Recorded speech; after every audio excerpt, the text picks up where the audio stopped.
Well, I'm here now, and I'm not understanding why everybody making a big deal. Y'all told us if we don't want the kids, bring them to the fire station. I don't want the kid. Yes, it's been 3 days, but the baby don't look like my boyfriend. That's not his child. You think I'm finna get broken up with to let him know that this child is not his?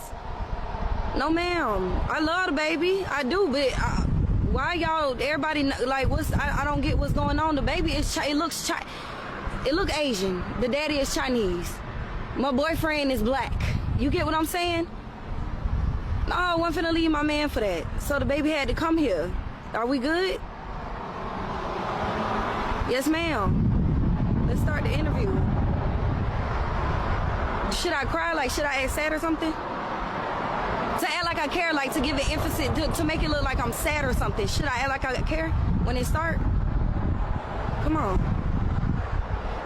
I really love my baby. What you mean it's live? My mind's telling me no, but that crack, y'all, that crack keeps telling me yes, gotta go.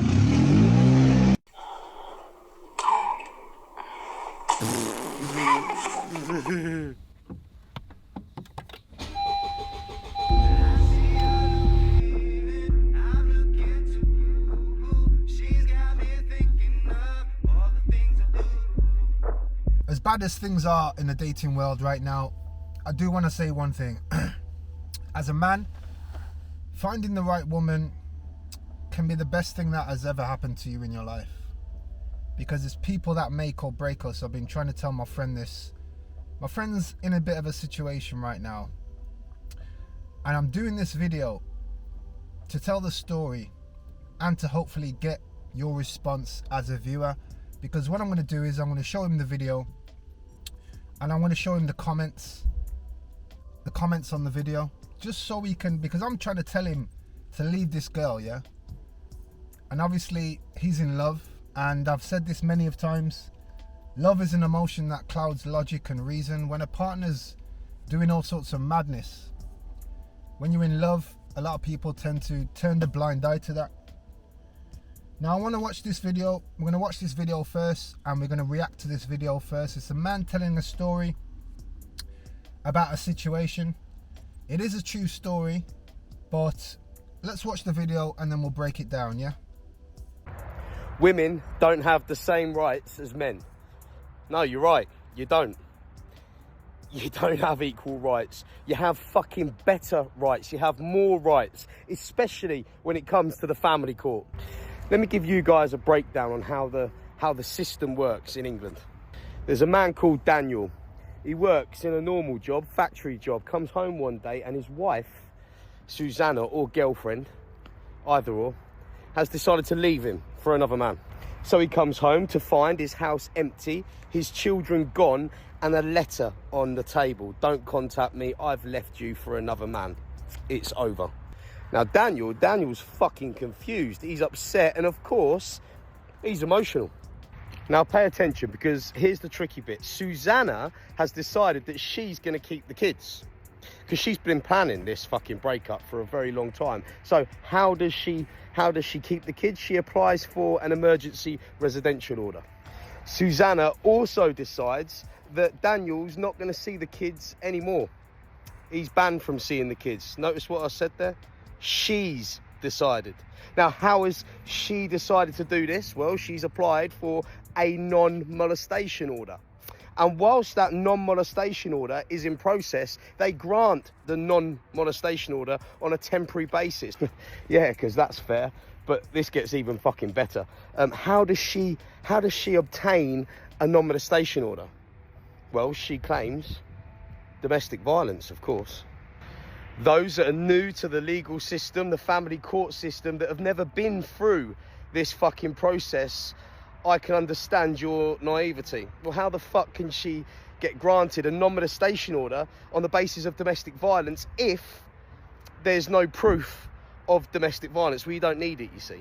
You don't. Now this is true. I've seen this so many times where a woman can just claim anything and she doesn't need no evidence or any proof. Unfortunately, that's That's just how the system works, and it is very unfair. But the only way you can win in that situation is if you learn and study dating women, you know, read books, talk to people. You can't just go into this with blind love. Definitely can't do it with blind love, believe me. You can say that you're a victim of domestic violence with no photograph of any bruise when Daniel hasn't got a conviction, a caution. He's never been arrested for domestic violence against women or children in his life. She can claim emotional distress. She can claim mental health. She can claim mental abuse, domestic violence that way. So let's talk again about fucking women's rights, because Susanna has decided that she's going to fucking break up with Daniel. Susanna has decided that she's going to keep the kids. And Susanna has decided that Daniel's no longer going to see the kids. And she's also decided on how she's going to do this. Now, again, those that are naive, those that have never been through this fucking process could say, yeah, but if Susanna doesn't work, how could she afford to put Daniel through this? Well, that's the fucking point. Domestic violence. Once you claim domestic violence in the family court, you get your legal costs for free. And you don't need no proof. You don't need no evidence of this. Daniel, however, who's never been convicted, never been cautioned, never been arrested for domestic violence against women or children, can only defend this by paying somebody to defend him. Now, that's just the first step. If Daniel wants to see his children, Daniel's now got to pay somebody to apply for contact for his children. Contact. Now, you see, this bit's brilliant, because when you apply for contact with your children, the judge then seeks advice and help from a group of people called Kafkas. Now, Kafkas are a heartless bunch of cunts, a useless bunch of cunts, a bunch of cunts that think they know more about parenting than you or me, and many of them haven't even got any kids. So, for example, this person, let's call her Kathy, that works for Kafkas, doesn't have any children. She's going to interview you, she's going to interview Susanna, and she's going to recommend to the judge on whether you should have supervised visits with your children or whether you should have unsupervised visits with your children. And she's going to make that judgment, make that recommendation on about 30 minutes of meeting you. So basically, she's just going to fucking judge you. God help you if you've got any fucking previous convictions. Let's say nothing related to fucking women or children. Let's say fraud. Let's say fucking, I don't know, assault. Let's say theft fucking 10, 20 years ago. You're fucked. Let's say you fight for a living. You're a professional boxer. You're a UFC fighter. You're fucked. Daniel's a bodybuilder. You're fucked. Well, let's say Daniel is a professional soldier. Well, according to Kathy, who works for Kafkas, he now suffers with PTSD. He ain't stable. You're fucked. Let's say Daniel is a police officer. You think that won't be used against you? You're fucked. So the court decide to allow Daniel to have contact with his children, but on supervised terms only, supervised visits. What does that mean for the people that have never been through the fucking family court process? Well, it means Daniel gets to see his children for an hour in a room with a fucking stranger because he can't be trusted. He can't be fucking trusted. Susanna was the one that fucking stole the kids. How the fuck can women say they don't have fucking better rights than men? You're right, you don't have equal rights. You have better fucking rights. It's a fucking fuck off. It's a fucking joke. Fuck off. Daniel can't be trusted. You stole the fucking kids. Daniel can't be trusted. And if that ain't enough, Susanna decides she wants most of fucking Daniel's income. Now, Daniel has a basic job. Daniel works in a fucking factory, for example. Daniel now has to pay child maintenance, now has to pay whatever the court tell him to pay, even though he's not allowed to see his children. Daniel has been providing for his children since the day they were fucking born. Now he's had his children taken off him through no fault of his own, because his slag of a fucking ex-girlfriend has decided to fuck off with somebody else. And now he's got to pay for his children that he's not allowed to see. And before many of you jump on the bandwagon, yeah, but Aaron, remember that this money is for the children, yeah? Susanna's lips are now filled with fucking filler. She's got a new pair of tits. That ain't coming out of tax credits. But you've also got to remember, the family court system is designed to protect children. It's designed to help both parents. It's designed to earn fucking money. It's Daniel that has to pay the court fees. It's Daniel that has to pay his legal fees. And guess what? When Susanna decides to get the CSA involved, which is the government basically telling Daniel how much he needs to give Susanna for his children, they also take a cut of that. That's a business. Fucking billions. Google this shit.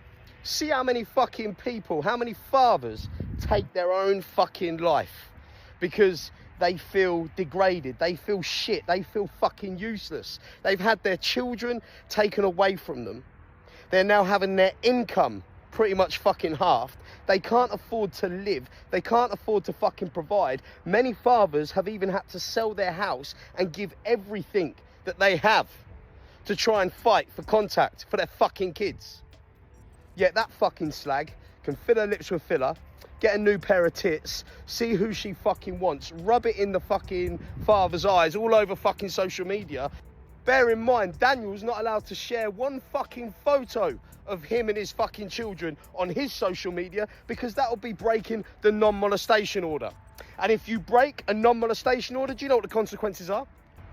Well, it's quite simple, and it's also quite fucking severe. Prison. If Daniel doesn't pay what the CSA tell him to pay, do you know what the consequences are? Prison.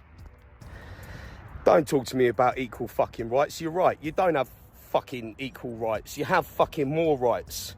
Fuck off. Fucking equal rights. Fuck off. There's so many things I need to talk about here, but I'm going to keep it short-ish, okay? Because there's a lot of angles we can go on this. This story that he's told here is a story that happens to many men in the UK.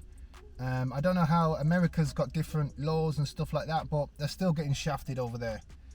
Like I said at the start of the video, it's other people that make or break you. Now, I've got a friend. How am I going to start this story here? I've got a friend. He's been with this girl for 7 years. I'm not going to say his name. I'm not going to say what area he's from, because it's a bit disrespectful. I'm going to keep it private. He knows I'm talking about him, and I just want your opinion on this, okay? So he's been seeing this girl for 7 years. When he met this girl, she had a young child.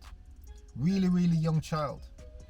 This child doesn't see her dad anymore, because the girl that my friend is with, she stopped the father from seeing the child, because there was one incident where the guy gave the baby a bath in the kitchen sink.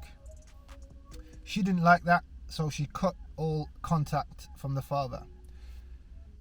My friend had a previous girlfriend before this girl.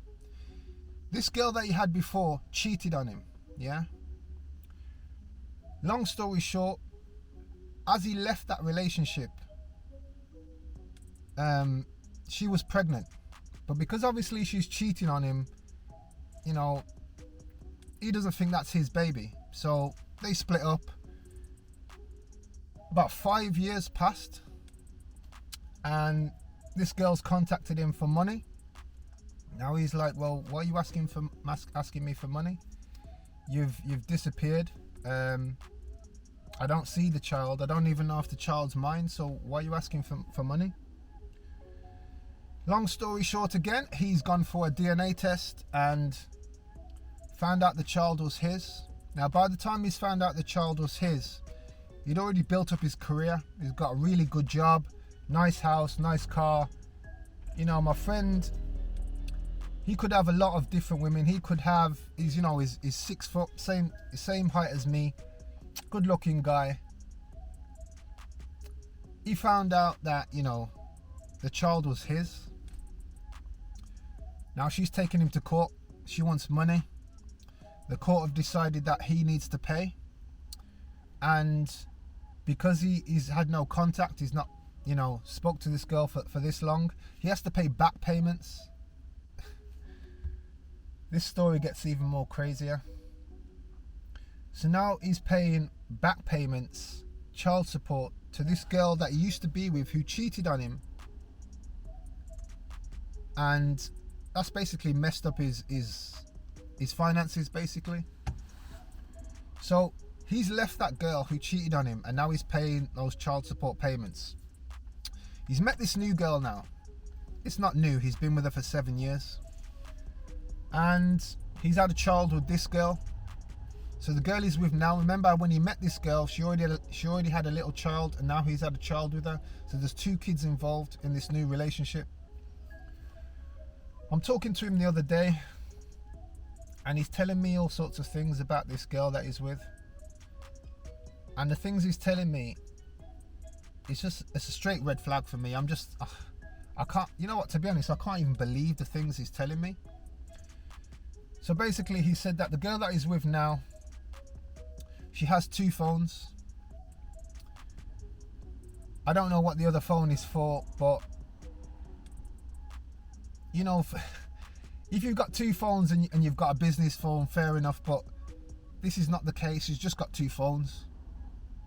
Now I'll let you decide whatever you want to decide, but if you met a girl and she's got 2 phones, you'd have to question why she got 2 phones. On top of that,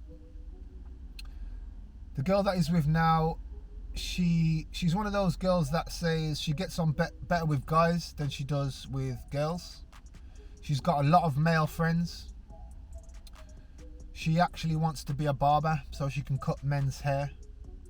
This is the girl that my friend is with at the moment. He's had a child with her. So she's got 2 phones. She prefers to be around men. She gets on with men more than she does with girls. She's got a lot of male friends. She wants to do a barber course and become a barber so she can cut men's hair. She tells my friend that, every time my friend has an argument with this girl, not every time, but when they have an argument, she says some of the most hurtful things. She says stuff like, we're going to have to get a moderator if you want to see your child. When they fall out and they're not speaking, she'll say, I'm going to get a moderator so you can see your child. She knows the situation with his ex. She knows the stress that he's going through, because you see the stress that he's going through because of the girl who cheated on him. He had to take time off work for this. Really stressful situation. In the video I've just played to you there, how many men commit suicide over these sort of situations? Because when you've got your kids taken away from you, the girl that you loved, she's gone now, and then the courts are on their side. You've got nobody on your side. So basically this girl said to him the other day that, you're going to have to get a moderator to see your child. She says things to him like, you haven't got a very good career because you never went to university, and stuff like she's basically disrespectful. Now I've already mentioned this in my book. There's 4 things that, for me personally, and I see this as a universal thing that every person should have in their relationships. There's 4 universal pillars to every relationship, and that's purpose, trust, respect, and communication. These are the only 4 things you need in a relationship. Everybody else, especially women, they try and come with a shopping list, and people start coming out with all different unrealistic things. That's the 4 things is all you need. And respect is a big thing for men. All men, we need respect in a relationship. If you're with a woman that's not respecting you, then it's just a barbecue waiting to happen. You're waiting to fail. You're waiting to take a big L. So my friend said all this to me on the phone the other day. And I just said to him, you know, after what you've been through with your ex cheating on you, and then you finding out that the kid was yours and you having to pay back payments and all that stress you've gone through, now you're with another girl. Here's the other thing he's told me as well. So he sent me a picture of him and his daughter, and he said to me, does she look like me? Because he's got a gut feeling that this child isn't even his. I looked at the picture, and you know what? I felt so sad inside, because that's my friend. I've known this guy for years. I looked at the picture and I couldn't see any resemblance. And I thought, wow. The amount of men that get into these sort of situations, when you meet a girl and you start to have feelings. My friend is a really loving person, he's a really loving guy. When he meets a girl and he falls for that girl, he's all for that girl. He had a bit of a rough upbringing, you know. His mum died when he was 10, and his father, you know, he had to care for his father when he was young. So he's had it hard growing up, and to get to where he's got to now with his job and his house, you know, he got to a good position in life. And a lot of men, this is what we do. We focus so much on our cars. We focus so much on going to the gym, or we focus so much on our careers and our house and stuff like this. But then when it comes to our relationships, there's no form of study involved. There's no analyzing. There's no reflection. We just dive in, and we just end up in a mess. So my friend's with this girl right now she's got 2 phones. She gets on with guys more. She wants to be a barber. My friend doesn't think that the child he's got with this girl is his. This is just the situation. And I'm trying to say to him, look, I know you're in love with this girl. I mean, I think he told me the other day that he's proposed to this girl. Now, you know what? You can only give someone advice. You can't make anyone do anything. I've told him what I would do in the situation, and I would just leave her. I would get a DNA test to find out if the child is mine, and then I would leave her. But he's not done that. He's still going to the house, and he said to me yesterday, he said this to me yesterday. He said, even if he finds out that the child isn't biologically his, he's raised the child from birth, and that's his daughter now. My days. You know, after going through the first situation where you had a girl who's cheating on you, and you left that girl, and then, you know, found out the child was yours, and she's killing you through the court system, to then meet another girl who's got so many red flags. You know, if you take a DNA test now and you find out that that child is not yours, for all these years that girl has been telling you that child is yours. You know, when you speak to women, they say that a lot of men cheat and stuff like that. And some men do cheat, not all men, but some men do cheat. But you know, the worst thing you can do in a relationship is, you know, have a child and tell somebody that that child is yours and it's not yours. That is the worst thing. That, to me, that's evil.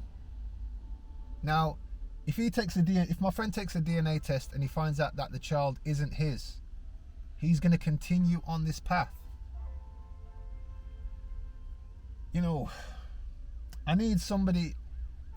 There's plenty of men out here watching this video that have been through this situation and can shed some light on the situation. Please leave your thoughts in the comments, because I need to show this video to my friend, because I'm saying things to him. I even gave him my book to read. He's not read it. He's read bits of it, I think, but he's not read it. I need to show him this video. I'm going to tell him to watch the video, and I'm going to tell him to read the comments, because he's in a bad, the situation right now is so bad, but he can't see it because love has clouded his vision. Love has clouded his logic and his reason. I've said it twice, I'll say it a third time. People, it's other people that make or break you. A few examples. This doesn't have to be an intimate relationship. This could be with just a friend, you know. You could have a friend who's always getting into trouble, you know, and just because you've known them from school or college or whatever, from your area, you end up getting shocked because of that person. It's other people that make or break you. You could, you know, even like your children. You could have a son who goes out there, gets into a gang, gets into some beef with someone else, and the people that he's beefing with, they can't find him, so they come to your house and they fire shots at his mum and dad's house, and that's your son. People make or break you. You've got to be careful about the people you are around, and like even with your kids, you've got to raise them to a certain way to make sure that they're not going to be a burden on you later on in life. Why would you raise a kid? What's the point? What's the point of raising a child to be a burden on you later on in your life? It makes no sense. Like, you have to look at what's the return on my investment here. I'm trying to say to my friend, you've been with this girl for 7 years. The last relationship, the girl cheated on you and she went on with all sorts of madness when she was living in your house. You've met another girl who seems worse than the first one. Now, all this time you've invested in this girl and with these kids, you're blocking, you know, when you've got negative energy, you know, when you're holding on to negative energy, you're blocking the good energy you're blocking yourself from receiving the good energy. You're with a girl who doesn't respect you, prefers to be around all sorts of men, knowing that that's going to piss you off, telling you things like, you're going to need a moderator and stuff like that to see your children. Oh my, you know what, bro? I'm the sort of person that I know for a fact that meeting the right person, as a man, meeting the right woman can be the best thing in your life. Not all women are messed up. Not all men are messed up. There are good people out there. You need to keep the faith. There is still good people out there. But majority of people nowadays, it doesn't seem like anybody does any sort of analyzing. You've got to analyze what you're doing. You can't just fall in love. You know what? I've said this in my book also. If you haven't got a copy, I suggest you go on Amazon and look for Relationships Built on Sand by myself. If I'm with a partner, I would prefer that partner. I would prefer this girl to respect me more than love me. Because you can love someone but still disrespect them. You see some people disrespect their parents. They still love them, but they disrespect them. Or you disrespect a family member just because it's family and we're blood. I don't need anybody to love me. I need people to respect me. Respect for me is much higher than love, because love is all cloudy, and you see people do some stupid stuff for love. Stupid stuff. I just need respect. You keep the love, And my friend isn't getting any respect in this relationship. And the mad thing, when it all goes tits up, when the bombs start dropping and things just start to go real sour, my friend is going to look for his friends to turn to. And that's going to be me. Well, one of his friends is going to be me. And I'm going to have to deal with that. I'm always there for my friends. But you can only help people that are willing to help themselves. You know, if you've got a friend who's an alcoholic, you can't make him stop. You can only help that person if they are willing to help themselves. You know, you see a homeless person on the street and you give them change, you're not helping them. They have to help themselves. I might give you some change, you might buy food, that might fill your belly for an hour and a half. You're still on the road. You can't help people that are not willing to help themselves. Now, the video we just watched there, you can see the frustration in that guy's face, and I believe he's telling this true story, but he's used examples because he doesn't want to, you know, drop no one in it. And you can use examples because there's a lot of men that have gone through the same situation. I feel like I've been lucky in my life. I have no kids. I have no baby mother drama. You know, anytime, don't get me wrong, I've met girls that have been bad and I've not seen. I've been in that situation that my friend's been in, but for me, it got to a point where the level of disrespect was at a point where I'm like, no, this is the cutoff point here, because you have to have a level of self-respect for yourself. You see, when you've got self-respect for yourself, you don't allow other people to disrespect you. I mean, people might get away with certain little things, but there's a cutoff point where, like, yo, that's too disrespectful. You're gonna have to take away yourself. I'm gonna have to block you for that. So I got out of my situations, but my friend is in it, and obviously I'm telling him to just leave the girl right now, but obviously it's Christmas time's coming up, and as I told you about my friend, his mother died when he was 10. He had to look after his dad when he was a child. He's got one brother and sister. He doesn't really speak to his sister much, and he hasn't really got anyone to turn to. So this is a hard one, and I feel like I can't help him. So I'm doing this video, so hopefully other people can shed some light on the situation.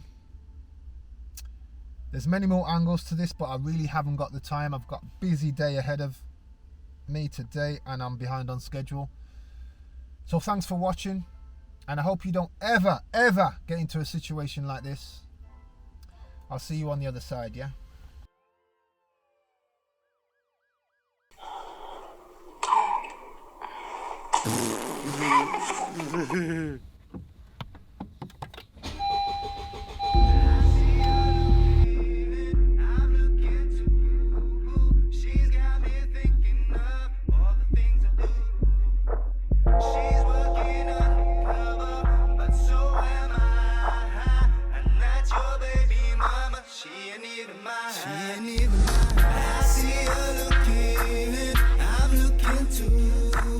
She's got me thinking of all the things I do, all the things I do. She's working undercover, but so am I. And that's your baby mama, she ain't even mine. I never had to go anywhere, cause she's got what I need, my undercover lover. I saw potential in another brother's baby mother.